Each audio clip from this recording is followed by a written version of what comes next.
Okei, meillä on tänään haastattelussa Joni Bodari-Koski. Elikkä, joo, mitkä on miehen fiilikset nyt näin uuden vuoden alussa? No siis ihan muuten hyvät, mutta vähän nyt. Ja, ensi viikolla alkaa tosiaan puolen vuoden pitkä projekti, että siihen nyt sitten valmistaudutaan henkisesti ja fyysisesti. Ja se uuden vuoden lupaus on nyt sitten pidettävä ja sillä mennään niin pitkälle kuin mennään ja viedään tällä hetkellä maaliin asti se tavoite, mikä on sitten nyt pistetty ja ei siinä mitään. Ihan hyvillä odotuksilla odotellaan seuraavat puoli vuotta. Hyvä nyt. Niin tosiaan tämä on tämmöinen Q&A nyt sitten ja mulla on tässä paperilla liuta kysymyksiä ja varmaan monia Musleformillakin kiinnostaa, niin tämmöinen ensinnäkin, että miten sä löysit tämän lajin? No, mähän löysin tämän lajin niin omien harrastuksieni kautta ja se lähinnä mua kiinnosti sitten tämä omasta itsestäni huolehtiminen ja ei oikein muuta lajia sitten löytynyt sen ohella, että lähinnä kiinnostuin, että tämä on tämmöistä monipuolista, kun tässä saa syödä ja sitten tosiaan kun tämä ei ole niin vaativa laji siinä mielessä, että onhan tästä dieettiä tietenkin ja tällä ei ruokavalion kanssa säätämistä, mutta siis ihan mielenkiinnosta vaan kiinnostuin tästä lajista. Huhtikuussa tulee tosiaan 3 vuotta treeniä. Että joo. Kaikki, ketkä vähänkin tavoitteellisemmin treenaa, niin yleensä on joku esikuva lajissa, että itsellä esimerkiksi Arnold oli sellainen, niin kuka on sun esikuva tai onko niitä useampiakin? No, en nyt sanoisi, että onko niitä muita mun esikuvia.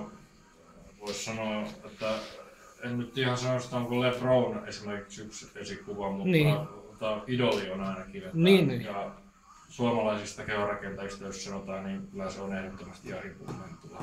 Joo, terveiset sitten sinne Bullille, jos sattuu tätä katsomaan. Terveisiä sinne Fitfarmille ja Fitfarmin tiimille kanssa. Joo. Ja Pauliina Tallutsellekin, että olen heidän kirjaa ja Savolaisen Markon kirjaa lukenut. Ja sitten näitä mitä nämä Podavat veljekset, nämä Herraset vai? Herrasen veljeksille. Joo, kyllä.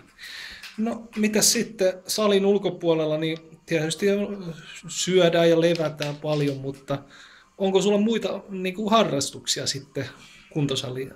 No siis kyllä mulla siis silleen satunnaisesti käyn lenkillä ja pyöräillä ja kesäisin saatan käydä uimassakin, että ei siis mitään määrättyä harrastusta muuten saliharrastuksen lisäksi, että kyllä se sali on enemmän mulle sinne niin kuin, että se vetää puoleensa enemmän. Tästä päästäänkin sitten siihen, että mikä sut saa päivästä toiseen lähtemään salille, että onko sulla koskaan motivaation kanssa esimerkiksi ongelmia? No, kyllä joskus saattaa olla motivaation kanssa vähän häikkää, että jos tuommoisen pari viikkoakin pidät taukoa salilta, niin kyllä se on, että jos ajatellaan, että nytkin mä oon 2 päivänä käynyt salilla ja nyt mä oon toka päivää pidän huivia, niin kyllä tässä jo alkaa olemaan vähän semmoista tunnetta, että tänään olisi pitänyt jaksaa salille mennä, mutta kun mä en sitten jaksanut mennä salille, niin mä lähden sitten tiistaina salille, niin jaksaa sitten purkaa stressiä ja kaikkea muuta. Se on tosiaan mulle ihan hyvin toiminut se. Joo. Minkälaiset sun tulevaisuuden suunnitelmat on nyt sitten? Paitsi treenin suhteen, niin myöskin siis muuten. Tulevaisuuden suunnitelmat on nyt se, että 2018 kilpailen Classic Bodybuilding kisoissa. Eli tässä on nyt realistisesti 4 vuotta aikaa, käytetään 4 vuotta aikaa hyödyksi. Ja ensi vuonna mä lähden sitten, ilmoittaudun poseerausleirille. Ja siellä käydään käytännössä kaikki poseeraukset, esiintymiset ja kaikki mitä ruokavalio dieetti siinä on, niin ne käydään läpi. Ja ei siinä mitään, käytetään nyt ajat hyödyksi ja kysytään sitten aina, keneltä sitten on asiasta tietämystä, niin neuvoa. Niin kuin, että ei siinä mitään sen puolella. Sä oot saanut massaa kuitenkin lisää tässä aika paljonkin itse asiassa parissa vuodessa, että Joo, onko sulla mitään salaisuuksia tai miten sä syöt? no ei mulla siis salaisuuksia. Kyllä mä ihan siis puhtaasti syön ihan Joo, puhdasta kotiruokaa. Että joskus totta kai tulee, jos on tunnetta ja on semmoinen fiilis, että tekisi mieli syödä jotain. Niin kyllä mä joskus saatan käydä raksissa tai kebabilla, mutta en mä siis pääsääntöisesti yritä nyt syödä puhtaasti. Joo. Sitten sä tunnetusti käytät myös lisäravinteita aika paljonkin, niin ootko sä huomannut niistä apua? Siis on niistä ollut apua, joo, ja tosiaan voidaan katsoa näitä läpi. Eli tässä on BCAA:ta ja betalaniinia, mitä mä otan ennen treeniä. Kyllä. Ja samoin on tripulusta, eli testosteroniboosteria, mitä mä otan ennen treeniä. Samoin on EAA:ta ja sitten on progeenia, mitä mä pistän tuohon palkkariin. Sitten on glutamiinia, mitä mä kans otan ennen treeniä. Joo. Magnesiumia, hyvä. sitä on.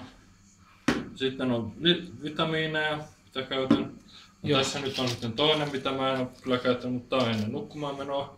Joo. Sitten on Hera 80, mitä mä otan palkkariksi, ja sitten on maltoa. Ja sitten on mulla tuolla lisääkin niitä lisäravinteita, mitä mä käytän. Siinä oli nyt aika hyvin. Siellä on CLA:ta ja sitten on karnetiini, vihreä teetä. Niitä mä en ole vielä käyttänyt, koska nyt en ole ehtinyt niitä, koska mä käytän niitä sitten, sitten kun alkaa se varsinainen. Joo. Eli jaksaa treenata ainakin. Joo, kyllä. On ollut paljon apua ja on jaksanut. Joo. No sitten tämmöinen kysymys, että miten treenaat? Että onko sulla jotain tiettyä ohjelmaa, mitä sä orjallisesti noudatat, vai meetkö sä enemmän fiiliksen mukaan vai? Se riippuu aina ohjelman mukaan, että mä saatan mennä joskus, yleensä mä kyllä pääsääntöisesti menen ohjelman mukaan, mutta nyt tälleen 2 päivän aikana olen mennyt silleen, että mulla on ollut, että olen käynyt koko kropan läpi ja ohjelma, mitä mä käytän, on joskus ollut, että mä oon käyttänyt Ronnie Colemanin vassalisäysohjelmaa. Joo. Ja sitten olen myös Pauliina Tauksenkin ohjelmaa käyttänyt. Joo. Ja treenityyppi, mitä mä käytän ja sopii mulle hyvin, on intensiivimäinen. Eli mä vien sarjat loppuun asti, täysillä mennään. Ja tauot, mitä niissä on, ei ole kovin pitkää, että puhutaan semmoisesta sekunnin sadasosasta. Ja silleen kuitenkin treenataan, että lihas saa maksimaalisen venytyksen ja supistuksen. Ja nytkin mä oon tässä itse huomannut, kun mä oon noita meidän videoita katsonut, myönnetään, että tekniikassa on parantamisen varaa. Ja niitä mä nyt hion tässä samalla. Ja tietysti totta kai on vika myös ollut myös säädöksissä ja kaikissa muissakin, mutta niitä parannellaan tässä seuraavan puolen vuoden aikana. Että siis tosiaan ihan normaalisti mennään treenissä, että muuten että ihan siis täysillä mennään ja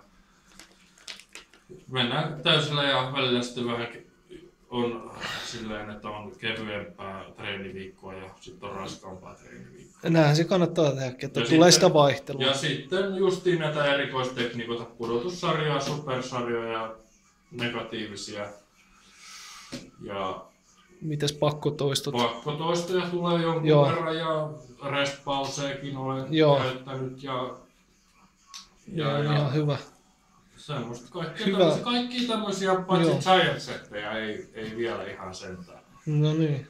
Että, muuten ihan kaikkea hyödyllistä tulee käydä. Kyllä. Monia nuoria kiinnostaa semmoinen, että on nuoria salilla kävijöitä, jotka on hyvin hoikkia. Niin olisiko sulla tämmöiselle hard gainerille niin antaa neuvoja, että miten saisi lisää massaa? No kyllä se lähtee ennen kaikkea siitä, että jos ajatellaan, että sä kuitenkin käyt salilla, sä olet aika hoikka tyyppi. Kannattaa ainakin lähteä ensin niistä perusliikkeistä ja tekniikka ainakin on yksi ja perusliikkeet. Että Ne on ne avainsanat, mitkä treeniin on ainakin yksi. Ja toinen sitten, että kannattaa aloittaa se treenaaminen vaikka 18-vuotiaana sitten, kun se pituuskasvu on loppu, tai sitten kaverin kanssa, joka tietää näistä asioista paljon, kysyä neuvoa. Ja sitten toinen on hyvä kanssa, että lukee lehdistä ja kirjoista ja netistä hakee tietoa. Ihan siis rohkeasti voi myös kuntosalilla kysyä neuvoa personal trainerilta tai kuka siellä sitten treenaa sun kanssa, niin ihan voi rohkeasti mennä kysymään. Joo. Mutta kuitenkaan ei kannata millään kauhean isolla romuilla, jos on aloittelija, mennä kokeilemaan, koska siinä on sitten taas se vaara, että siinä loukkaantuu. Joo. Ja kannattaa seurata sitä omaa kroppaansa myös, että miten se kroppa siihen reagoi ja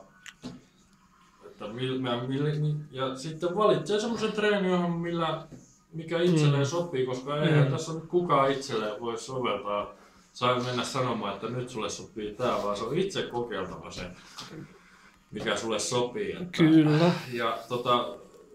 Ja jos on hoikka kaveri ja haluaa lihasmassa, niin kannattaa syödä mahdollisimman paljon enemmän kuin kuluttaa, koska mulla se oli kanssa alkuaikoina vaikeeta, mutta mulla se on taas tässä kokemuksien varrella tullut semmoinen tavaksi, että se on ruvennut luistamaan ja näitä on tämmösiä kun noudattaa, niin ja sitten se kultainen kolmio, treeni, ravinto ja lepo.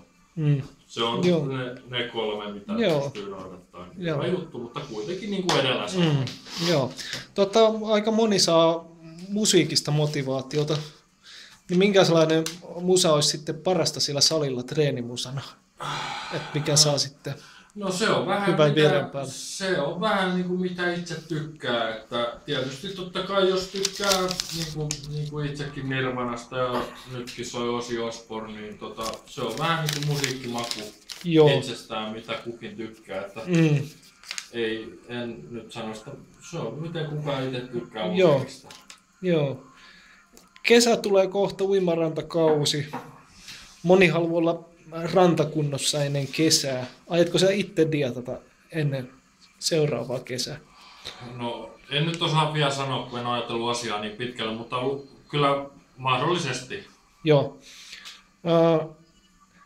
Aikaisemmin oli jo puhetta siitä, että sä tykkäät vissiin kävellä ja pyöräillä ja kesäsi uida, niin mikä on sun näkemyksestä tai mielipiteessä aerobisesta liikunnasta? Niin onko siitä tässä lajissa hyötyä kehonrakennuksessa?